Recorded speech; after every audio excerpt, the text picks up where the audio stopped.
Hi, back again, and today I wanted to touch on the topic of this 3.8% tax that's going to be beginning in 2013 and what exactly it means to you.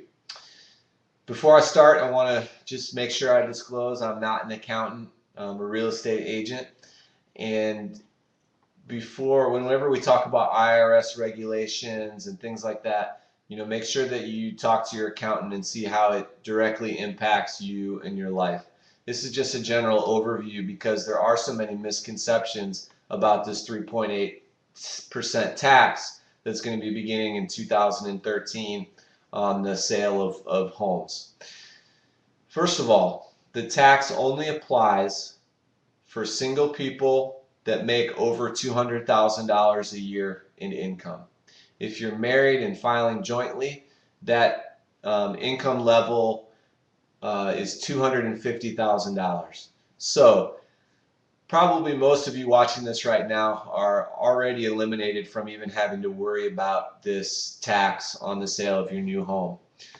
This tax, people feel like it was kind of slipped into the health care bill without really people knowing about it. I've seen and heard a lot of kind of an uproar about this tax and how they're throwing more taxes on people when we're already in hard economic times, and especially on the sale of people's homes, because a lot of people are having trouble with their homes, the amount of foreclosures and everything that's going on in our kind of economic environment today. So, but first of all, it only applies if you make over $200,000 a year as a single person or over $250,000 a year as a married couple.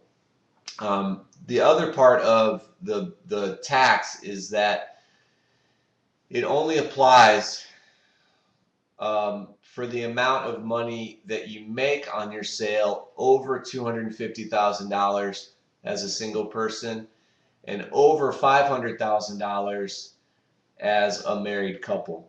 So again, this is going to eliminate almost everybody from this tax. I mean, this is really a tax on the rich. If you're going to net over $250,000 on the sale of your house as a single person, the dollar amount that you net over that is going to be taxed at 3.8%. So if you sell your house and you make $200,000 on the sale of your home, this tax doesn't apply to you. If you make 280, say you're a single person, you net after the sale, you're going to walk away from that closing with $280,000. Well, they're going to put a 3.8% tax on that $30,000, the difference between 250 and 280. So it's really only a tax on that $30,000. Now, if you're a married couple, you have up to $500,000 to net on the sale of your home before that money starts to get taxed. So if, as a married couple, if you walk away from the closing with $400,000, that's not going to apply to this tax. It's only going to apply if, let's say you're a married couple.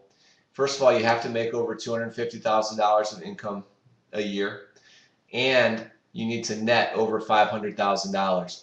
Even if you net $600,000 on the sale of your home, the tax is not on that whole $600,000, it's on the $100,000, the difference, because you get the first $500,000 tax free.